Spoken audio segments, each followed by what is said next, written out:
Welcome to the Holy Hour Podcast, the bi-weekly all-cure podcast. Hello out there, my friends. Hope everybody's being safe, still kicking.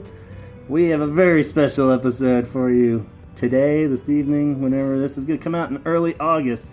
So we are definitely in the thick of summer here in North Carolina. And this is the first time I've actually got a live guest here in my garage. I welcome back to the show, Ryan. Whoa, first guest in the garage? First guest in the garage, yeah. That's this nice. Is weird, yeah. Like Nice I haven't even talked to a person in person in so long. Even pandemic aside, it's like been phone calls and calling people from faraway lands or just our regular phone calls. So it's so nice to be here with a real human. Yeah. We are at a safe distance. Whatever's in this garage definitely has a better chance of killing us than any actual COVID-19 germs probably. But still being safe, you know, in this day and age. And this is actually where it all kicked off. Donald and I recorded the first 2 episodes In this garage. Wow. We thought this would be, you know, it was like that era we thought every podcast had to be recorded in a garage. I remember back when everybody said that. Everyone was like, wait a minute. That's all anybody said. It was a horrible a few idea. years ago. So The first 2 episodes were filmed, recorded in the garage, but since then, this is the... that's, I don't think we've done everything any between episodes 1 and 2, and this one, and never... this will be like episode Garage? 140 something. So, Wow. yeah.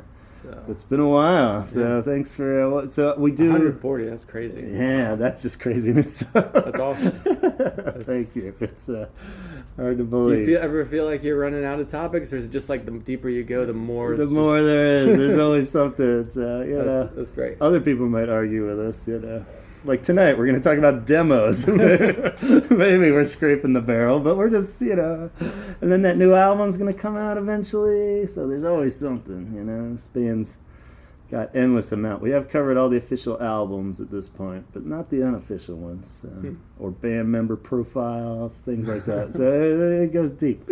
But, so yeah, as far as a disclaimer, if you hear mopeds or like summer bugs kick you into high gear as they tend to do, apologies in advance. It'll still probably be better than the audio quality of all the phone calls that have God knows how many buzzes and weird sounds, but Yeah, we're actually here together. This is yeah, crazy. this is pretty rad. So welcome, Ryan. Ryan's been on the show before. For all the diehard listeners out there, you're like, that guy, he's finally back. It's been a long time, though. I think we had you on super early at your old house where we talked about, like, when we were in the Cure tribute band, Mr. Pink Eyes, and we talked about just kind of a little random everything, I think, in that episode, and some of the hits that you're familiar with and such. And then you're in the Wackadoo Just Like Heaven episode with Donald. Yeah, just like heaven. We In the key of A. yeah, we established it was definitely the key of A. I don't know what else. See, that was the only contribution. So, So at some point during this podcast, I'll be like, I'll know the key. yeah, we'll have to discuss some of these songs and what keys they're in. So, yeah. So, and then I think that might have been the last one. So, welcome back, man. So, just to further introduce Ryan, not only longtime buddy, musical partner, Long time. local musician extraordinaire, comedian in the last few years, maybe even since the last episode. I don't know when year did you start doing comedy in town? Coming up on 5 years in November. Okay, so yeah, But I you haven't done it in like 4 months, I guess. not much. Not a lot of comedy. Not a lot of jokes going around other than People aren't squashing themselves into rooms yeah. and laughing. Yeah, so that's gonna be tough. Yeah, because that's something you really have to get out and just keep the ball rolling with. I imagine it's not the kind of thing you can just disappear like with music and still have the songs. Totally, and it's definitely not like that. It's like, Got to be out every week to keep your chops up. But Yeah. now nobody in the world has done that. yeah, it's so kinda at least interesting. everybody will be like, hey, Yeah. well, remember that So pandemic? No one will be funny. Yeah, level everything out all over again. Sorry, this is way off topic. Nah, it's all good. But yeah, topic-wise though, we thought it would be fun to, because of a lot of those things we said about Ryan's skills and experiences, we thought it'd be fun to talk about Cure demos and just demos in general tonight, because this was actually a topic that was sent in by a listener, and a guy I've been emailing in Canada, Eric. So definitely got to give Eric credit for the idea on this one. What's up, Eric? Yeah. That's a good idea. But I think that was kind of the point, was that, like, how much do people care about demos, and should we care about demos? And because, of course, to a musician and recording albums and songs, I think they're fairly important, but they are kind of strange. You have to be interested in the process of of making a song, and I don't think most people are that interested. But if you're listening to a Cure podcast, then you obviously want to like dig deeper. Then you probably would like a demo. If you're a musician, like, definitely. I mean, I think it's really fascinating to see a sketch of like the work in progress.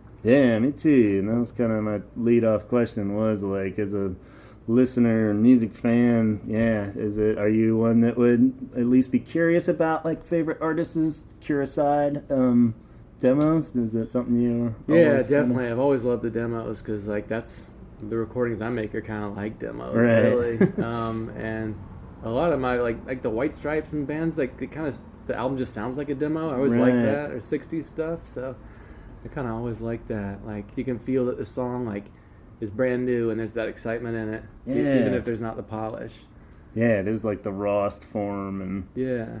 And in the process side of it, like seeing where it steered in a different direction is always very cool. And a lot of the Cure ones in particular.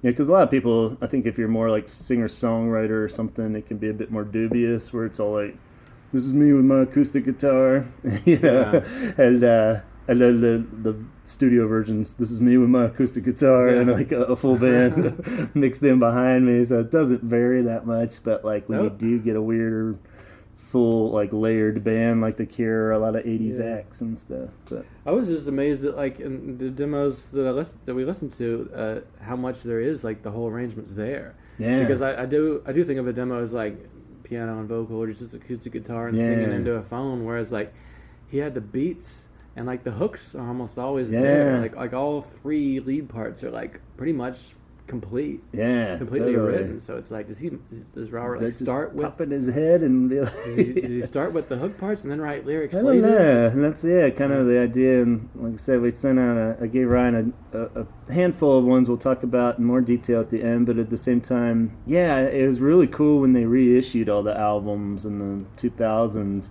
Like the second disc would pretty much be packed full, and they would vary from like home demo versus studio demo. Like by studio demo, it was always pretty much like everything was set, and then you notice or even just like a really close drum loop, or something that would be the beat pretty much, but like a little more programmed and stuff. But usually like the home demos even are still like a really cheesy kind of drum machine version of what would become the beat, and almost like really, I always kind of thought even things that were as much of a collaboration, like hearing the demos, I'm like, he pretty much had like fucking 90% of that song down, not to take away from the band or anything, but at the same time. I was wondering, was most of them were just him alone, Robert just alone? I think as in the different eras, they kind of like around Disintegration and into Wish and stuff, he kind of in a lot of interviews cites that they brought in their demos too. So then I think they would have like a version of that, and then they would all record it. So whoever came up with,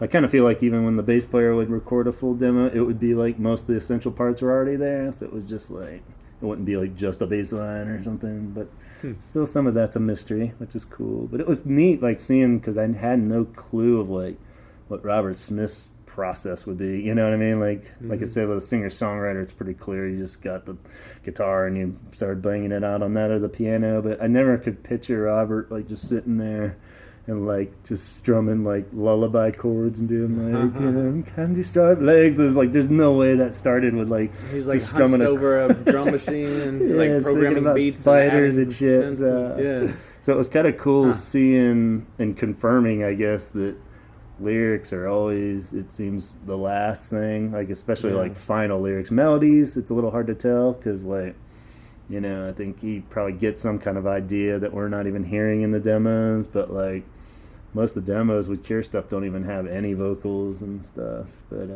Yeah, it's kind of cool to hear him just as instrumentals because the lead parts are good enough to kind of. I was like, I would like that band, that like 2-minute like shitty it's Cure almost, band, like, right. like shitty quality but great songs and great parts, and it's just kind of more like blown out, and it's like this is cool. It sounds like kind of cool, and like hearing undiscovered, amazing. like a whole other it's like a unsigned indie version of like this world-renowned band, kind of, you know what I mean? Like, especially now, because their recordings are always so like perfect sound. Yeah, like they don't really have albums, right? That are like, this is like the garage album where it's just all fucking loose and dirty. Yeah. It's like it's so tightly done, which is amazing as well. But it's, especially as cool time goes, every year they get further away from anything. You know, like with the first album, like '79, it was very like just 3-piece band kind of thing. Yes, I mean those don't even really count because the album sounds pretty much exactly like the songs that didn't make the album or the demo versions or whatever. They're just a little shittier even, but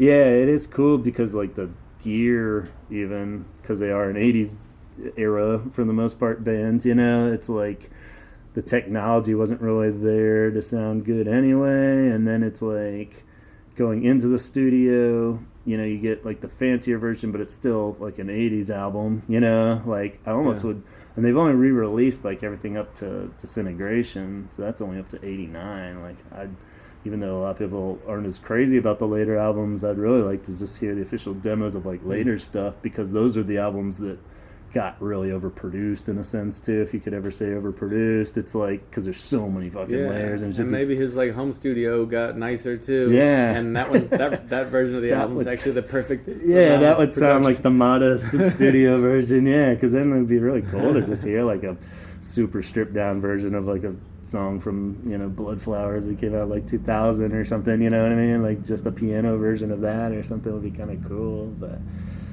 so I think going back to what you said about the process is really cool, and seeing how different songwriters take their approach, and I just love that, like in general, like an artist's process is so interesting to me, even if it's like photography or something I don't do. So like demos for me, it's like, of course I love hearing what it was like when it began, and how some people it's like pretty similar to what it is later, and other people it's like some whole different song, different melody, and the choices you gotta make, you know.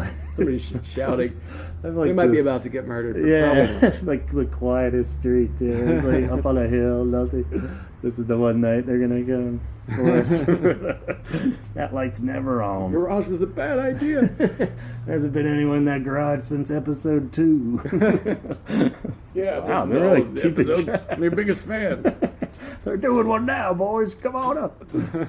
So I guess with the idea of hearing the process, and sometimes maybe even preferring the older or the stripped down versions, like we said with some albums, can you think of any, as a music fan of other bands, where you prefer the demo off the top of your head? It's kind of tough. Like I like a lot. You know, there's the Lemonheads. Come on, Feel the Lemonheads boombox version that was put out like pretty way recently, later, like 10 years ago or something. And it's just him playing all the songs on acoustic guitar into a boombox, I think. And it's like you can just feel that he's really excited about them. And then when seeing Lemonheads on that tour, it's like you felt like you just wasn't excited about them anymore. They'd recorded it, they're touring it. Reoccurring problem for Dando is the excitement goes quick. Yeah, I really like that one. That is a good example. There's a lot of like Nirvana ones as well. Like if you go on YouTube, there's like Kurt playing acoustic guitar into a boombox and singing, and it's like he's totally like mumble tracking it where he doesn't have any lyrics, or if he does, they're like really terrible. But then the end song has like amazing lyrics, but the melody's there. Like it's like the vibe and the melody's there. It's just like, oh, okay, that's how you get from that to that. From the start to the Which end. does feel very Cure-like too. Like going back to the idea that a lot of times, you know, obviously he's getting the melody down, the vocal melody, and then like going off somewhere and then writing the lyrics, you know. I think a lot of times the keywords are there and stuff, but the idea of that mumble track is a huge thing that I don't even know, like just in all our like hangout music talks, I don't know if we've ever really hashed that out as much. I don't know if you do that with your own songs much, where do you ever kind of lay down, not even so much recording, but when you're just writing a song, like sitting around, do you kind of tend to just do the mumble track meaning, I guess, for anyone not familiar, like if you're recording the song, you have the and you're just kind of saying nonsense words in the melody of the song, and then once you get that set, you kind of step aside and spend the day kind of writing the lyrics or whatever. But yeah, definitely, that happens a lot. Yeah. But sometimes we'll just say a bunch of random shit, and it's like, oh, I kind of like that. But yeah, other times it's like, yeah, I need to like sit down and write the lyric now because I know I like the melody and the feeling enough to where you have to, like, I'm not gonna spend the time writing the lyrics if I don't even like the song. Right. Yeah, I wonder if that's like as you get older thing. I felt like I definitely do that more now. Only got so many good words left in me. I'm not gonna waste it on some somebody shitty melody. You're lucky enough if you get the melody out recorded with like family life and jobs and shit, you know, or it's just like then you can like have that night where you're feeling more creative, like, you know, word wise. And kind of really focus on that stuff. Have you had it, I guess, as a follow up, where then you said sometimes they just stick and you're happy with that, but does it ever drive you crazy that you knew it was one you just can't get out of your head? Like a lot of times if you're singing it and you're coming up with something that's kind of nonsense words, but then there's just no fucking getting out of it. And like sometimes you just kind of learn to love it, or it just always bothers you a little every time you play that song. It's like, really, but it just gets too late. Maybe have you ever had many that you could think of like that? Usually it's just kind of like it's on to the next thing. If that's what it is in my head, then just do it, and then just kind of do the next thing. I don't know. So never enough to let it bother you. You kind of just you never get where you're playing a show and you're just like, always hated that line. I mean, you know, and sometimes I hate all my lyrics. You know, some days. So it's, it's a complicated thing. But one thing I've done in the last few years, I don't think I've ever said this before out loud, but it's probably because it's not. Who knows if it's interesting? But like when I'm listening to like I'll listen to like Mark Mulcahy or something, just get really inspired by his lyrics. I'm just like. And I'll just hop on and just like type my own lyrics, just tons of it, and then I'll save that for when I have a melody that I'm kind of into, and then I'll just go through and try to just sing. It's like there's too many words there, and try to just sort of grab the words out of it. Yeah, and you can even swap them out and rearrange them or kind of rephrase them as they. Yeah, I've been doing that more and more too. But then it's like, oh wait, I got a bunch of words I wrote the other night, and then it's like it's too much. But maybe there's like out of these like 300 words, maybe there's like at 80 good ones. One good line, and you can even pull that one line out, and it catapults its own whole new song or something, you know. But for me, that was like really cool too, just like writing the melody and the lyrics like separately and bringing them together because I'd never done it. Anytime you can find like a new way, it's like, oh, okay. Yeah, exactly. I'm like 41 now. You gotta try a different. Because I always had like idea things. I don't know if you had that where like, you hear like a cool line or something comes to you, and you kind of just keep a file on your phone now or jot it down. And like, you know, I always have like my idea where it either kicks off a song or I can just plug it in when I need words, you know, and stuff. And I'm like, I've been meaning to use that line somewhere. And so it's kind of along those lines. But yeah, I'm seeing ideas. Sometimes you just got to write them all out. I would be surprised if Robert Smith doesn't do that too some, because his lyrics are very, you know, personal to him, I think, even though they come off as sometimes it's like, what the fuck are you talking about? But it always seems sincere enough where he knows what it means, you know. It's like even the ones that probably are just like nonsense, you know, I always feel like I would never be brave enough to be like, come on, just admit that doesn't mean anything. That's total bullshit. I feel like he would at least. And if there's a feeling, there, like, you know, like there's really nothing you could say that wouldn't mean something over it. If you really have a beautiful, like the Caterpillar, you know, the demo, it's like, it's pretty silly, but also kind of spooky and deep too. It's like, I guess we can sprinkle them in as we go too. But that's a good one because that one. Of the batch that we listened to, someone's shooting. Welcome to North Carolina. We don't wear no goddamn masks. Fireworks, right? Yeah, exactly. But yeah, and Caterpillar Demo, which I think was on it's got to be on the bonus disc of the top there, but it is like a clear mumble lyric example where he's just like dip dip dip dip dabba dabba, and then but then he'll throw in like flying in the field, and then he's like meowing halfway through and shit, and so it's like clearly not scripted out at that point, but the idea is there, and it's pretty rad to just hear that kind of. It's weird that it still starts with the piano thing, even though it's kind of a different. It's like it needs to start with a rambly. Yeah, you'd think that would totally be like a studio trick thing that they're just like, let's do this. Nope, it was like he started with that. It was like, now that we've knocked out that weird piano part, I guess I should go to the beautiful melody. The song's mostly written already, but let's just tack on a few verses and a chorus.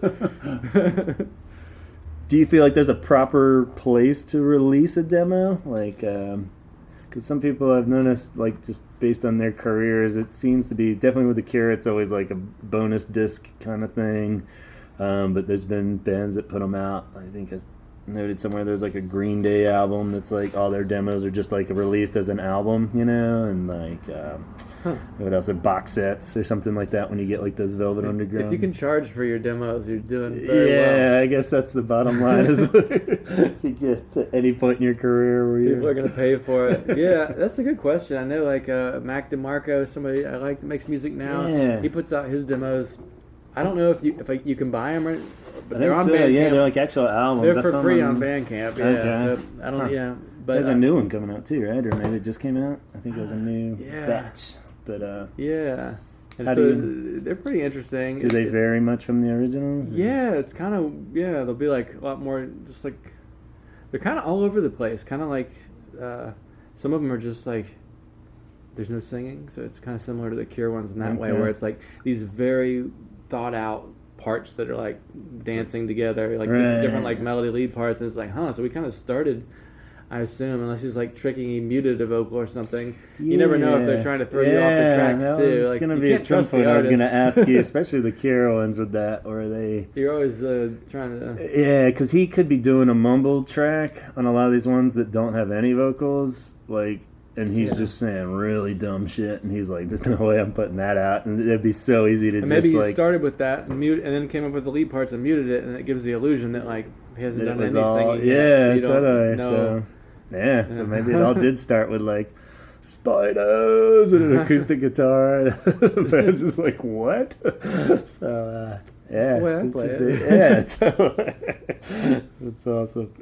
But yeah, I wonder how much trickery is involved. They did one. I was like shocked to realize this. I found out they did, not to nerd out in front of you too much here, but I don't know, the Glove album was like a side project thing he did with the bassist from Susie and the Banshees right before the Top. So they just did like a one-off album together.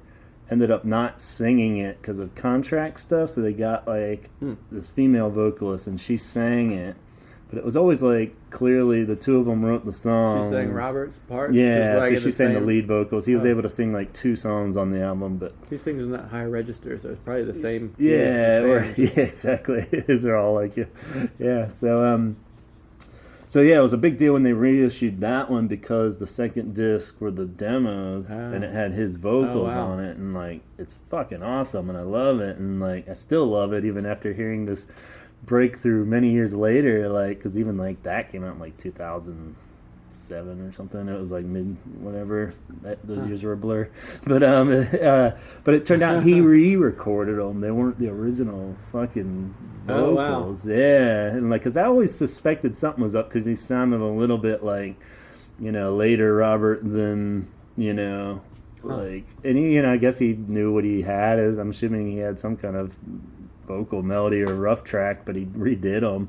They sound great, but at the same time, it takes a little of the pizzazz out of it. I think. It is weird. It's almost like you'd rather not know that. Yeah, but you can see why he would do it if he felt like, okay, well, I'm really going to put this out now, so I would have had another few goes at the vocals. Yeah, if I was going to. And he sings them super loose still and stuff. So it was just kind of like, it hurt a little bit. I was like, damn, but still super good. But then the third disc has the same demos with him singing it back then. They're saving that for the 25th reunion. It's probably the way it goes. But yeah, I'm sorry if I just ruined it for anybody else out there. But those are... Because I think people had speculated on it, and then it was the bassist in like just flat out. He's like, those weren't the vocals. He re-recorded that. Oh wow, shit. He called him out. He totally called him out on it. So he was trying to do what he should have done, which is like get it right, but let people believe. Yeah, exactly. Like, don't take it from people. If it's gonna make them enjoy your song more, don't take it from them. Yeah, totally. That's like, have you ever gone up to like somebody after a show and you're like, that was amazing, and they're like, I wasn't really on tonight. Yeah, totally. Don't tell me that. I'm trying to like. Really? It's like, what are you, a fool? Well, now it does seem like a shitty show. Yeah, now I think about it. I didn't even really enjoy it that much. I was just being nuts. I don't know if you were aware of the Patty Griffin album, Living with Ghosts. No. Her first album from the 90s. I didn't really follow her much after that, but it was an album that came out, was just really so raw. And like in the 90s, it was crazy. This lady, just an acoustic guitar, awesome voice, crazy lyrics, sings all these songs. And it turns out that she had recorded that as you should give me the money to make a proper album. Yeah. Kind of like Nebraska style. Yeah. That's the other one, right? And then they just eventually just put that out. And it's perfect. Instead, was there ever an official studio version, or was that the only version of that album? That's the one that's out, yeah. It's like the one that, if you look it up, I don't think they ever put one out. That'd be weird to do like the 20 year later, like they put out the full album. The reissue, yeah. No, sounds great. She would have been way more famous. Totally. Why wouldn't you put out the whole? Even like you're saying, the most famous one probably is Nebraska Springsteen, and I almost didn't think of that till like the ride over. I was like, well, Nebraska, obviously, that's like the ultimate, and like the 80s were the time to not be lo-fi, and he was like Bruce Springsteen, so it was the last thing you'd expect. So ballsy to just put it out. Yeah. Do you know if he recorded a full studio and it would just suck that bad? Yeah, I read his book. It's okay. Keep listening. Everyone's like, click. Springsteen. I don't know how people feel out there. They're like afraid to like. Come on, anytime I drop a name, I'm like, probably making some enemies out there. Nah, I think we very at this diverse point, listeners. Everybody's old, so. But yeah, he said he would go into the studio again and again and just try to record those songs, and he had that. He said he was carrying the cassette around in his shirt pocket without a case that actually became the album for a while. Wow! Because it wasn't even like being careful with it. But they would go in and like record with the band and everything. And it just didn't work out, and then he just put that out, which is crazy that they even let him do that. Yeah, they'd be like, "This is gonna ruin your career." Yeah, it's a great album. It's definitely. It's not as good as the greatest hits, but yeah. But I love the idea of the reissue where you put the fancy version as the bonus disc. That would be great. Yeah, wouldn't that be cool? If he finally put that out as is that out? Do you know the full version of Springs? Yeah, I don't know if it was like the whole album necessarily like in that order, but it seemed like he had the songs and they did record some of them. Like they would go try to. He was apparently just nuts about how much he would be meticulous with. He would like mix an album for like a year and a half and just be crazy about it. You would think it would all be like, "What? I know. All right, that's great. Let's go. Let's rap. Let's go to the ball game." He just slings that telecaster over his back and walks out the door. That's a wrap. All right, shit. Huh? It's like it's been 20 hours in here, but that's great. So some of those Beatles ones, right? Would they even count as Beatles? Totally. I forgot about takes versus demos, I guess. It's a mix. Like some of them are like their home recordings into a tape recorder at home. Yeah. And then others are like, well, we tried to do Strawberry Fields like 6 times before the time that became Strawberry Fields, so they'll just put a few of those on. Yeah, that's totally one of those. I remember in high school getting that and being like, the process, like just starting to write songs and being like, oh fuck, so this song started out like so many of the really weird like John Lennon songs would just be him strumming an acoustic guitar. Even like false starts and stuff like that are great, where they're just like no stuff like that. It's just great. I love that stuff. It humanizes it. They're not just like some perfect sounding spaceship of a recording. Totally. Yeah, especially with like Beatles recordings, even Cure ones, and on the pedestal that I put them on. It's like I think that's the avenue that they really benefit from too, is that you just have massacred those songs so many times. Like just hearing any other like like a different version of that song is like so fucking cool, and it just, you can give your ears and head a break from that version. Like the Beatles ones, I always listen to those anthology ones, because you're so like, sick of the. It's like maybe not. It gives you like a second chance at loving the song new again. Yeah, because it's like it's like a different version that isn't like a cover or some shit, and it's like. So I think that's a good outlet for demos in particular. So. Yeah. Foster the People, I think, is some young band. Pumped Up Kicks, that song? Yeah. That one's apparently a was recorded as a demo. Really? Yeah, and they liked it so much that they used it. I think I know that song. It sounds pretty like... You must have had a good mastering engineer. Yeah. I think it sounds pretty like slick, right? Yeah. It doesn't sound I like... just assumed it was some huge top 40 thing that like 20 guys in suits are all standing around going, no. Little less bass. More bass. All right. So a lot of guys in suits. But yeah, geez, do y'all have to stand over me while I play this? I'll tell the one guy and he can come. Like, what else? We all have to be here. The White Stripes are like a really big deal for me, like just as far as like fidelity and demo sounds, because I remember like kind of not quite letting myself say I could like the way like the Kinks from the 60s sound better than like the music that was coming out around that time, and like for them to be on the radio sounding that way, I mean, to me that their stuff like the early is so demo-y. It's like they'd speed up and slow down, and it's just so like not perfect sounding. It's like you could feel like it's just like new and raw. And they probably knocked it out in like 2 hours instead of spending like one day doing like hi-hat. No, it's not perfect. It's like something is lost there. Yeah, I mean, I agree. And like Cure makes like fantastic. They do like great hi-fi recordings, but yeah, and you wonder if like the idea of like where it does lose a little of is wanted to do drama as a kid and stuff more, but I could never get over like doing sketches and stuff is like in drama class we'd have to like rehearse it, and I would feel like, and this is something that you could touch on more with like comedy stuff, is like it always seems so hard because I felt like the joke would only be good if like everyone I'm with hadn't heard it yet, and it's just like this like whole like if you did it, you do it, and then I mean a song's a little different because you can kind of like really get into it and conjure the it has a longer life than a joke, but still there's going to come a point where how does the Cure even like tie real emotion? How do you do it like, after this many years? I guess that you can switch the songs up per tour, but and maybe that's why you wait longer between tours so you can save up the excitement, but it's like how do you sing a song that you've been singing for 40 years and be like and like really feel it enough for people to... I mean, there's been I guess the audience few, if any. I guess if you're playing for a Giant. I mean, when I play for Giant stadiums, here's how I approach it. I've been belting it out too. It's like, they're successful musicians.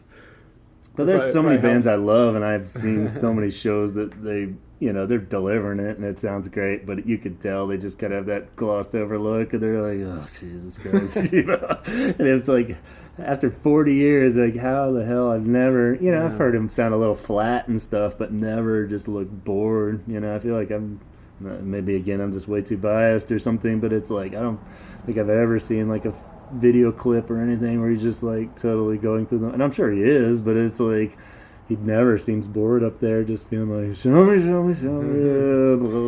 Here I am singing for thousands of people again. Yeah, so maybe it is just that when you reach that point, everyone's like, you're like, okay, this feels pretty good. Yeah, it is a good song. I get convinced every note. Thousands of strangers chanting my name. I think it's a good song. And even with the idea of recording, like after like demo stage of recording, it's a weird one because he's mentioned that on this new album has become this whole like blessing and a curse thing with Cure fans since it's been 12 years since the last album now, like a new album, and like everyone just kind of assumed they weren't going to do them for a huge part of that, and they're just touring and playing their old stuff, and they got plenty to play, they don't need it, and then like maybe 3 or 4 years ago now, 3 years now, he did this Meltdown thing where he like curated this whole festival in England and had all his bands, and they all inspired him, and he wrote all these new songs. They acted like they were going to crank out this new album, and like in true Cure fashion, they like went in, recorded like the first part, it stretched out, then like they did a tour of festivals the next year, stretched out, I just gotta finish this up, and it's just like,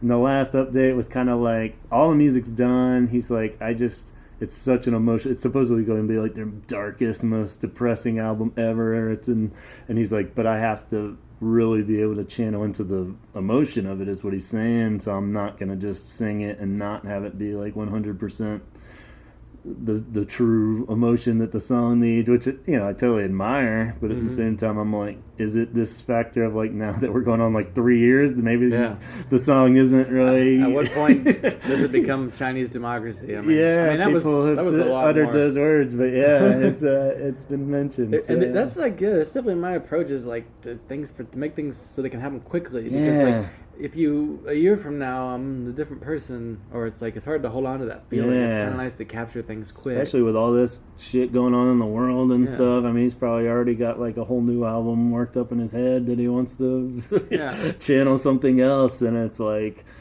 and luckily they haven't been working on the album 12 years. It's just been like the last. And now it's starting to get like ridiculous, but it's like 3, or something. But at the same time, it's and they've been doing a ton of shit in between. So there's a lot of demos for all of it, Just, at what point just like put out the demos. Yeah, and the keyboardist like put out his own solo album and stuff, and he's like, it's great. That's like the hard part. All the fans are like battling with, because it's like everyone keeps hyping it that's in the band and knows that this album will come out and it's great. All we gotta do is just put the final touches on it. 12 more years and we'll have this thing. Exactly. It's like, come on, man. Hi-hat. Just don't die of COVID. That's gonna be my deathbed, or I'm like, on the ventilator. Maybe put it out before the weather gets cold this fall. Yeah, that's our suggestion. Everyone needs a really dark, the most depressing Cure album right now. I think that's what the world needs, I think.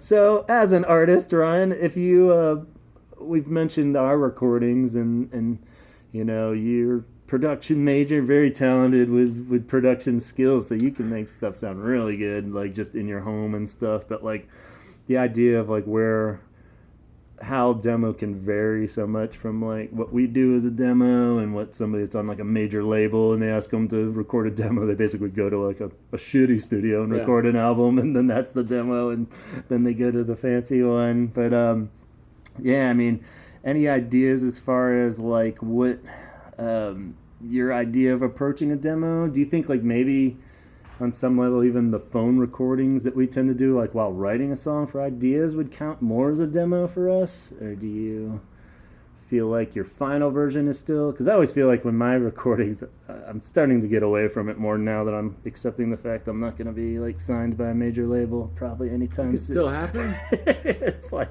I always felt like all my songs were in the finished form a demo technically, because it would be like someone in a suit's going to pay me so just like moving on to a new disaster, just like that, you could say I felt like that was like release. Now that was like I took all those songs and did them. So as a solo artist, you put out like one album ever and like 2,000 demos. Yeah, exactly. So like 2,000 demo albums, one official album, and so it's weird. I always kind of thought of it as like, well, this would get done again, like more polished. And I like that you do it that way, because I've noticed like I let a lot of stuff slip by and I don't capture it, because you approach it that way. You do more of it, whereas I do try to get them like. I look back at the stuff I did in the 2000s, and those feel like demos. But for the last 10 years, like the last 4, I've really like tried to make them like right. But it's still like I know I'm on a budget, and it's just me, and there's like a lot of limitations. But like it will drive me crazy if I don't get it just right for me. So So with that idea of like you're really trying to get it the best you can with what you got, and did you do demos for those in advance, other than just like writing ideas and rough recordings? Like the phone thing probably is like what you said. Those would be my demos. And actually, like I brought over some demos tonight, and one of them I used the phone recording, and I just added some keyboards to it because it just came out really good. And I was like, wow, I just finished the lyrics and I just sang it, and I really liked the way it sounded. So instead of like setting up things and trying to recreate it, I was like, I'll just run with that. It might be a little more lo-fi, but you can hear the words. So that's cool. And I wonder how much that's even seeping into other, like big mainstream artists. I feel like Jeff Tweedy from Wilco has mentioned that a few times with like something he recorded as an idea. He would be able to pull that track into like the fancy studio version or something, like a guitar thing, or if not just like a weird effect almost, like using that as like a bridge or something from the phone recording. I kind of wonder how many like other artists do their demos on phones now and on whatever level. But it's just they sound pretty good. Like, it's in your pocket, so it's a good way to capture it. Yeah, especially if you're, like you said, singer-songwriter in any degree, where it's just like you're just kind of getting the format and the structure of the song there. I almost feel like the demos are like the songs that don't make it on the album too. Like usually the last few albums I've done, I've recorded about twice the songs I do. So then I end up like chucking 12 and keeping 12. So like tonight I have like 14 songs, and they're all like drafts, like things you'd probably never hear if it was like, here's the finished album. It might be half of them, and then I'd have added things. Because it's like, what are the weak links, you know? Like try to go till I feel like I used to try to do like 40 minutes, but now I'm like 25. Like, I think what is the attention span of what is anyone even gonna? Yeah, I think EPs are the way to go, man. Make sure your first song is your favorite, because you know, good luck getting somebody to listen to the second song. Maybe that's what the Cure's doing. They're just gonna break it all up into like 8 EPs and put one out every every 4 years. But yeah, it's a cool approach. Well, I look forward to hearing those demos for sure. And, it is crazy that people actually have read about that they'll go to some studio and do the whole album at a cheap studio a whole time, and then another time, because for me it's like when you start setting up mics and doing it, you're like, I'm gonna do it. And I guess to me it would be like kind of exhausting, like Groundhog Day or something, if you had to just keep recording the same song. Right, totally.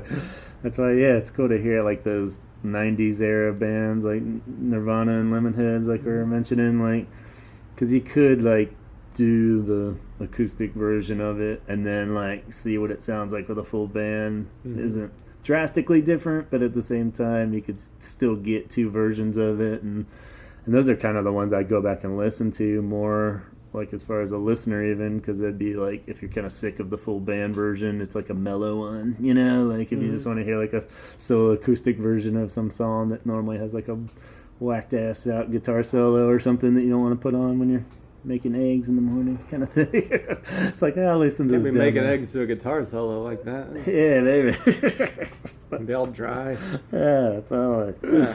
I think that is where they shine, is like, especially just your own musical taste on whatever artist, of like, if it is a band that tends to kind of overdo their production or something, or you just don't like a lot of the like full studio band versions, you know, it kind of goes back to more like, I don't know, it's hard to even think of any. I guess with the two extremes, there's like certain kind of like country or songwritery stuff, like, you know, like someone like Todd Snyder, where it's just like hearing like what he does in a studio with a full band, it's just a little too shiny, a little too cheesy and stuff. But like if you just hear him like banging out on acoustic guitar, it's brilliant, you know. It's like a huge difference. And even some 80s bands, you know, like where if I hate like how polished it is in the studio and there's so much little bleeps and blops going on, and then those Peel sessions are really good that way too. They're like a live, you know, like the radio stuff where it would just be like more of a live version but in a studio, so it's all controlled. It sounds good, but it's stripped down is the point, you know. And it's like, that's cool because you can kind of get that raw sound out of something that's normally kind of over the top, you know, if that makes any sense. It does. Sometimes it's you wonder why people put all that crap on a song. Yeah, like the Todd Snyder stuff, where you're like, why would he go in and do this cheesy version of this great song? Like, I guess you feel like the album, you gotta beef it up or something. Yeah, and then maybe that's true. You know, like if it's just another album of just you playing live with an acoustic guitar in every song. Just what did I pay for? It's not even it's not even bass. It's like, we take you 15 minutes to record that. So it's like, it's good. But I don't know, dicking around. But sometimes going back to even with your idea of like songs of your own and stuff, there's always that possibility of like saving a song too in production. I feel like with any kind of music production, you can have like a fairly mediocre just core of a song, but then you start laying down a cool like you know, synth part or something, and you just start dicking around over it, and it's like, whoa, this song's rad. Now you just kind of stumble into these parts that are like, wow, the production saved that. It's and I feel like, I don't know, hearing the Cure demos, I don't think they do that as much, but it is like a lot of times when you listen to the recordings, it's like the layers, you know, always babbling about that, or how much I love he did that. Like, he programmed a beat, and then he was like, na na na na na na. Yeah. And then he came up with another line and put it together, and like, did he have it all in his head? Or did I always assume people kind of like, just, they do one thing and then they add, it's like you get in that create, like, however you put it, like using it as a producer? Or? Yeah, just production choices, I guess. And There's like a Brian Eno interview where he was saying, like, you know, people think like Beethoven is like an architect or something, where he just had this brilliant idea in his mind and then he just put it out into a way we could have, but he already had the idea in his mind. And he was saying that's like, he doesn't think it's like that for any musicians, or I don't know why he's talking about Beethoven, but like he says he doesn't know, he just has, you have a bunch of conditions and an idea, but then when you start producing and making it and like demoing, then the idea actually becomes complete, so you don't really know till you start doing it. It really is the funnest part. You start just putting all the icing on the cake kind of thing, and it's just like, and you know pretty quick when something's like a dud, but you know, sometimes you go down those avenues. It's my least favorite thing. When you keep trying, like, that's maybe it just needs a little ting, like a synth flute, and it's like, I don't know, man. Sometimes you gotta look in the mirror and be like, this is a shitty song. Just sucks, man. We need to stop, especially when you're paying like tons of money in a professional studio or something like that. Luckily, you know, it's like we have the technology and, you know, abilities now to not mess with that, you know, but which is fun as hell if somebody else was paying for it, but you know, you can sit there and bang on a whatever all day if somebody else is paying for it, but geez, the clock's ticking. That makes you sweat.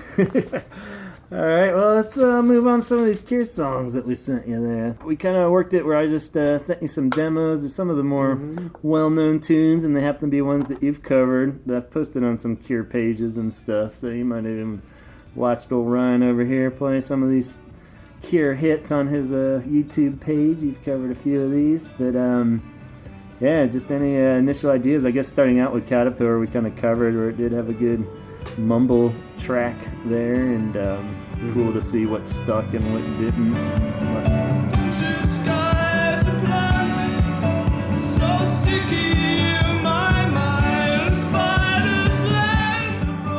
He says, like, I didn't think in there somewhere. Yeah, what was that? Some weird, like, just talking stuff. Pretty cool. But yeah, did you kind of feel that way with that song, where it was a good glimpse at like the vocals more than the others even? I mean, I was really amazed at how complete they all sounded in a way.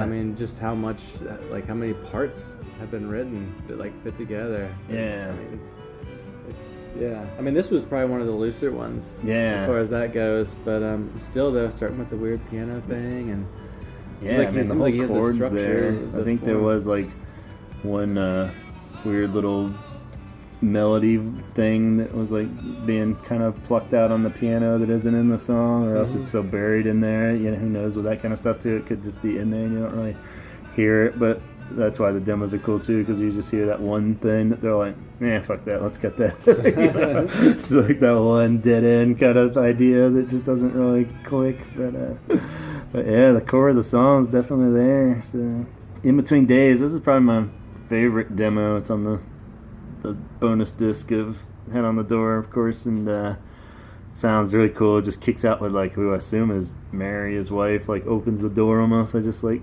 hear that little, like, it starts out with a little drum machine, and she's like, "Are you typing something?" I think it's like, "Are you typing in there?" It's like you hear like the door or whatever.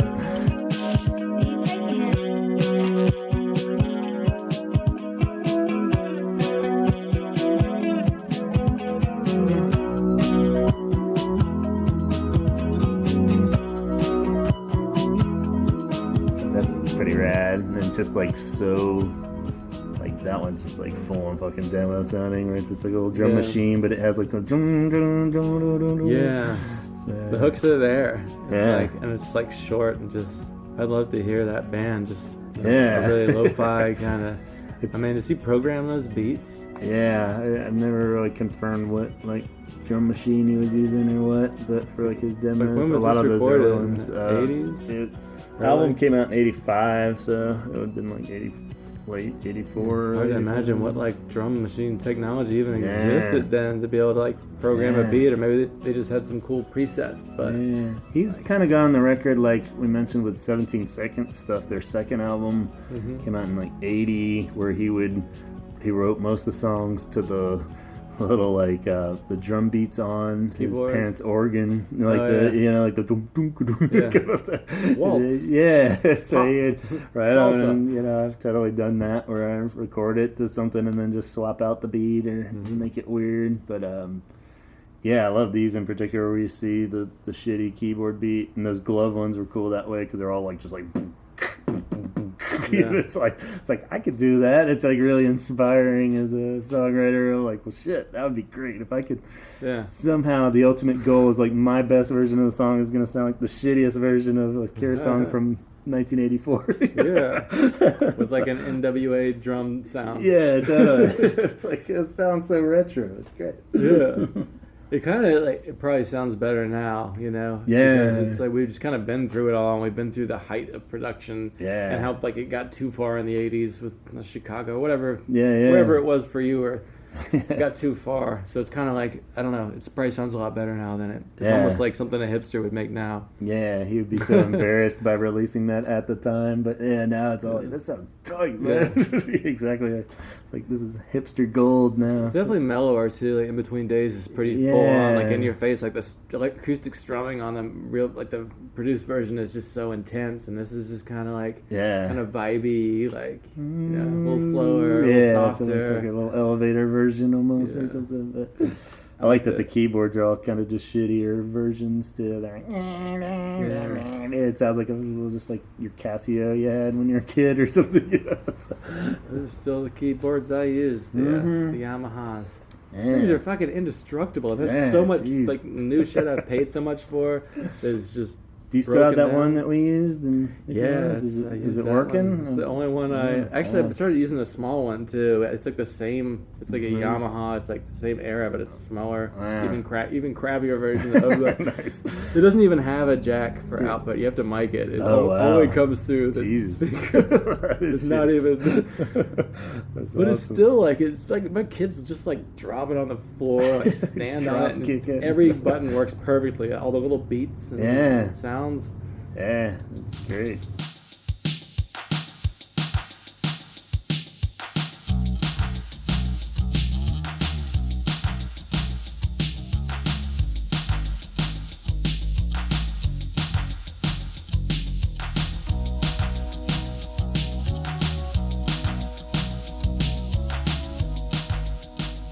The same album and reissue, Close to Me, is another one that has tons of plucky keyboard parts, and again, I thought it was like kind of just cool hearing like the warm-up version of the tones more than the actual, like you said, all the parts are pretty much fucking there. It felt like those programmed drums still, even though this was like a studio one. It's such a robotic beat that it's kind of hard to tell. He could have just nailed it.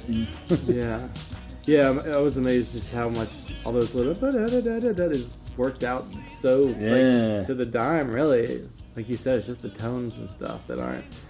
And it sounds like he must like program beats, but then a live drummer will play the exact beat. I think especially around this era, because he did kind of full on write that album in particular, like more all on his own than normal even.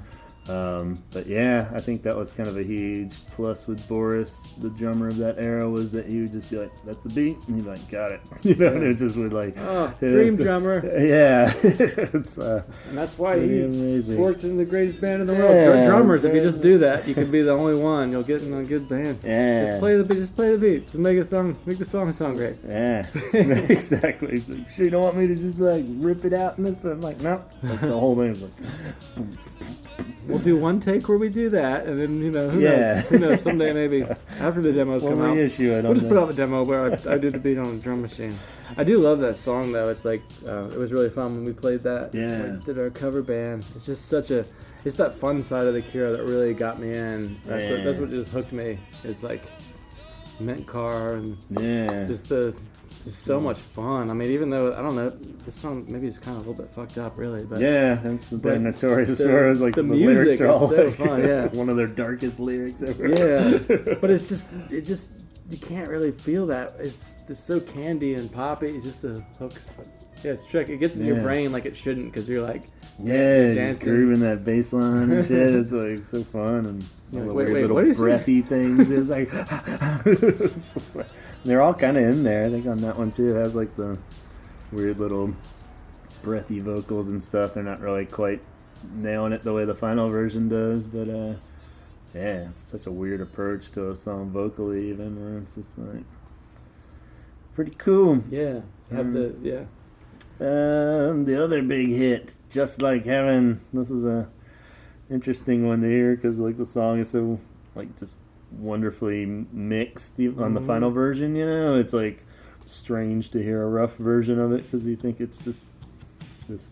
I don't know. Like we said in that Drunken episode all so long ago, it's like arguably to me like the best pop song ever written and recorded. You know, so it's like.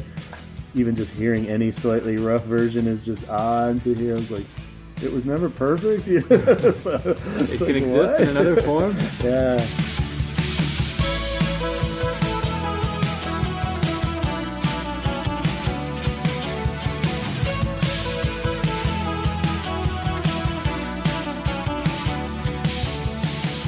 I think it's kind of gone down in history as the final version was like recorded in like 2 takes or something. It was like a really fast, cranked out, you know, the core of it. I'm sure they layered everything but it sounded like real drums. It's hard to tell on this one. I think this was like a studio demo one too, so they probably had it. And then I started second guessing. I'm like, wait, which ones are drum machines? And then I went back. I was like, no, some of them are definitely drum machines, but yeah, it is hard to tell. This one kind of threw me. I was like, I kind of went back and listened to them again. Like, it's kind of odd to not be able to tell. Yeah.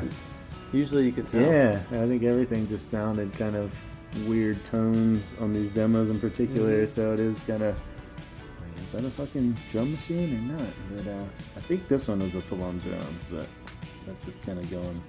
It's weird that it sounds more like I thought, mostly just because it didn't have the vocals and it sounded a little more low budget, where it sounded like more like it sounded way more 80s than I feel like the real song does. It sounded like a song you would hear in like an 80s movie soundtrack almost more, like it's like a score, like a musical score kind of thing. It was like, you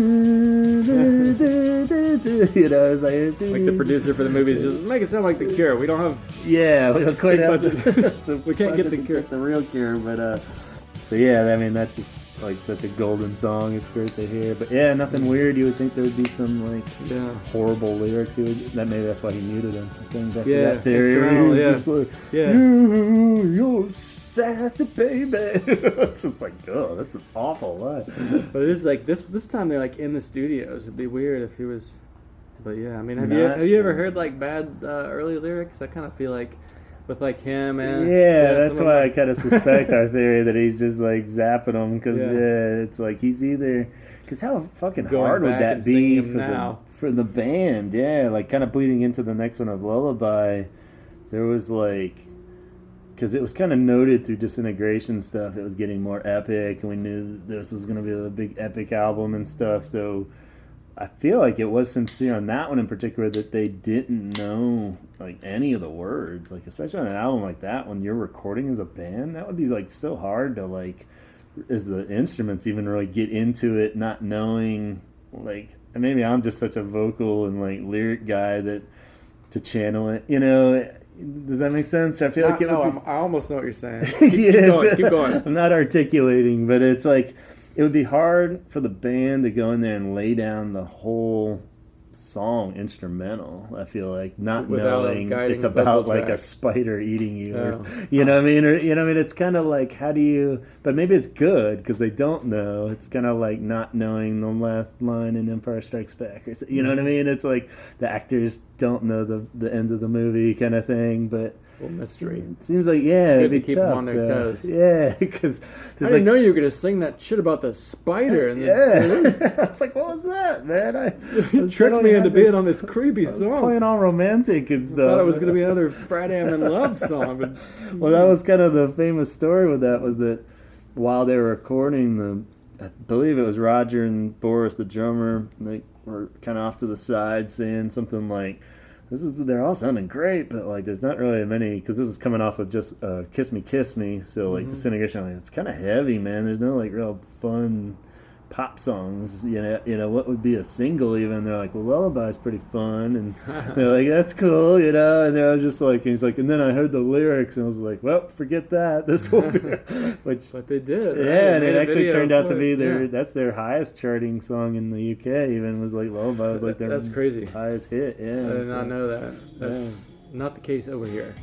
No, that's not the one. We don't do spiders in America. We do Just Like Heaven and Friday I'm Fucking Love. Even Just Like Heaven, nowhere on the chart.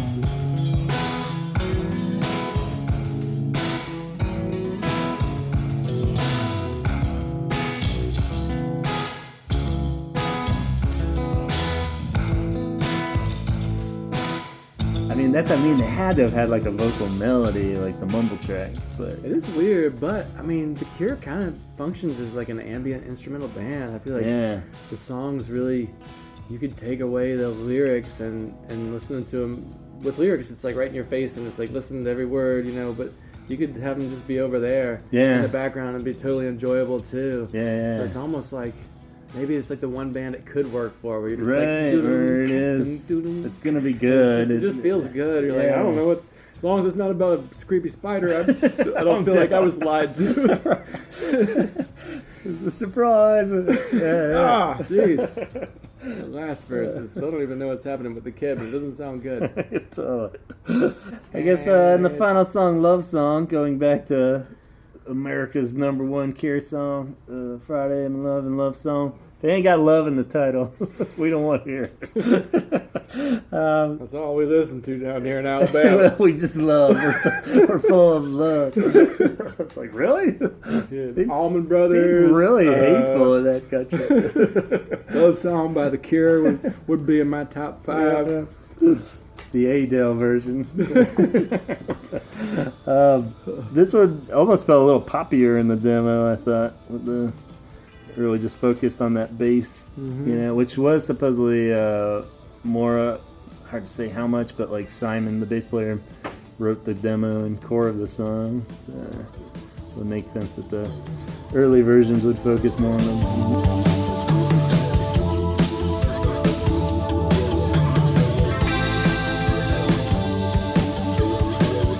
Wait, Simon made this demo? I don't know if he made this demo in particular that was on the but he wrote the song basically. Technically, he brought the song in. Oh wow! So I'm assuming it was that cool bass line. So it might be Robert making a demo of somebody else's song, but he probably added the guitar parts. Yeah. Because they were all in there. Again, it was all the parts are there. He's really. Or maybe he had a rough guitar thing that he recorded and Robert did a good version over it. I could see that where he had some layers on there too. And, it's weird just to have so much before you.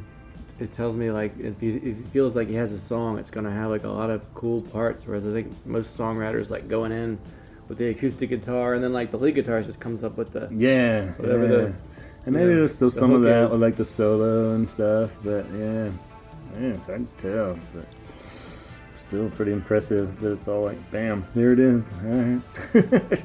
Again, no vocals on this one. Yeah. That was something. I think those are just falling. Something's falling out in the woods. The garage has an open. Is there a bear over there? Probably. It could be bears. So let's see. Maybe we should close the door so we don't get eaten by a goddamn bear. It might be bears. They don't like human meat. They don't eat. There's been some aggressive bear activity in the neighborhood. What? Yeah. Oh, not this. I gotta worry about this. There's a bear that attacked and killed a person's dog just last week in our neighborhood. It was probably just being annoying. Was the dog just giving it shit? Probably just killed it to get rid of it. That dog, is he taking the bear's side? I'm taking the bear's side. I love my bears. I'm just trying to take the bear's side so it eats me. Yeah. Oh dear. But I guess just to wrap up, man, I guess demos are a good thing then? Thumbs up or thumbs down? No, I fucking hate demos. I hope that came across. Didn't see that coming. Awesome. I think they're good out there. I feel like, I think there are people out there that don't want to hear the process, I think. Only show me the final version of the song, or you're going to muddy the the vision, you know, and I kind of get it too, but it's like, I don't know, I feel like if you really love a song, you kind of can't help peeking, but it does kind of like... It's hard to imagine ever having it be ruined. Like, if you love a song, if I love a song, it's my favorite song, and then I heard some early version of it, it's like what would I... I can't believe I liked this song. Yeah, I think it's almost that like... kind of makes me an asshole. It's like, I never want to hear it again. But I could see it being in like a... Or I treat it like even a remix is kind of the same way, where it's like, whatever, if it's a great song, I'll listen to it, but I'm never gonna probably prefer that over the other version, you know. But at the same time, I'm open to hear it, you know, and it's cool that it's out there, but I don't think it needs to replace it. If anyone reissued the album and put like a demo version of In Between Days instead of the real one, I'm like, what? Especially if somebody's like, I don't want anybody to hear the demo of my song, but I will sell the real version to the credit card commercial. Yeah, only like, you put it in the fucking commercial. And, no like, how's that? Like, that's something that could almost maybe ruin the song a little more, but I think nowadays they're pretty tasteful. Yeah. I remember like a truck commercials and stuff. Like, there's some John Mellencamp song, a truck commercial, and you're like, well, you know. If you send it, luckily, was that a thing? Was it? I'm not sure. Ain't that America? You had to mail in to get the real version? Mail in? Is that what you said? I didn't say anything about mailing in. Okay. All right, I guess the beers are kicking in. I think we need to you can go back watch out for these bears, and well, I guess we'll wrap up and go listen to your demos, because that sounds like a fun thing to do if you still got time. Oh, I'd love to. Cool. Well, thanks so much for chatting demos with us. My pleasure. Thanks for having me on. Thanks. And I think everyone out there should go look at those bonus discs and make your own little demo playlist. It's fun to see where the songs went, and you know, and if it totally just makes you hate all the songs, then that's on you, I guess. We've established that makes you an asshole. That makes you an asshole. You had it coming, and you deserved it, but it won't happen. So if you do, it's your fault. Yeah. So, and until next time, everyone out there. And I feel like it's more pump up the volume Christian Slater out here in the garage. I can see, keep the air alive, talk hard. So, stay alive. Bye.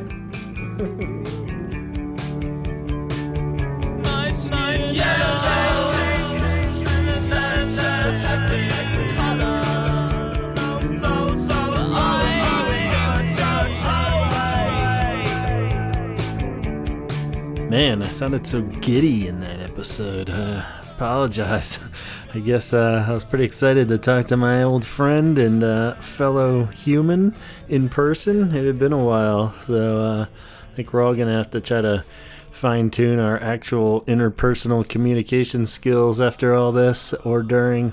But yeah, huge thank you to Ryan. Always a pleasure having him on the show, and always a good time just talking with him in general.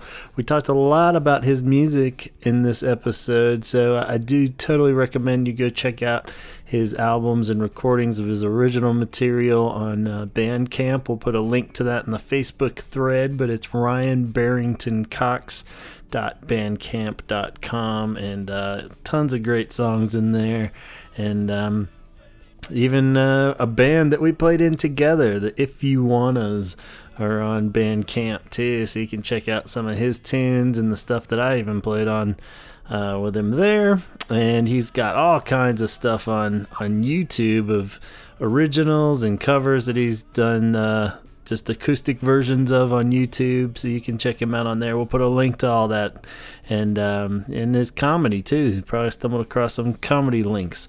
So plenty of Ryan to go check out, and plenty of Cure demos on those deluxe reissues in particular, but you can probably find most of them on YouTube and such as well. So we'll wrap up just by saying please subscribe on the Apple feed there, so you don't miss any of the upcoming episodes, and you can get these new ones, the new old ones that I'm dropping back into the feed.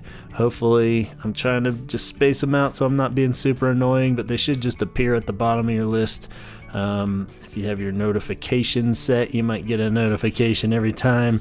So hopefully it's not too overwhelming. Let me know any feedback if it is doing anything annoying for you, but I'm trying to just inch away at those lost episodes and get them back in the threads. So yeah, go check those out, but subscribe on Apple and track us down on Instagram at the Holy Hour Podcast there, where you can find out the latest information and upcoming episodes and contributions and all that jazz. Like I said, the Facebook page, you can comment and see links of specific stuff for each episode. So that's a good place to chime in and tell us what you think and what your favorite Cure demo is. So go on over there. If you just want to drop me a message directly, you can write me at gavinconnor@gmail.com. And yeah, 17-second shirts are where our buddy Chaz has the latest and greatest Cure design. So keep your eyes peeled on that, and hopefully have some new shirts waiting for you. And 17secondshirts.bigcartel.com, and follow him on Instagram at 17_seconds. And until next time, I hope everyone's still hanging in there. Wrapping up summer on the last stretch here. It's gonna get interesting, seeing how these schools do and how we do. And 2020, it just keeps rolling. So stay safe out there, and catch you soon.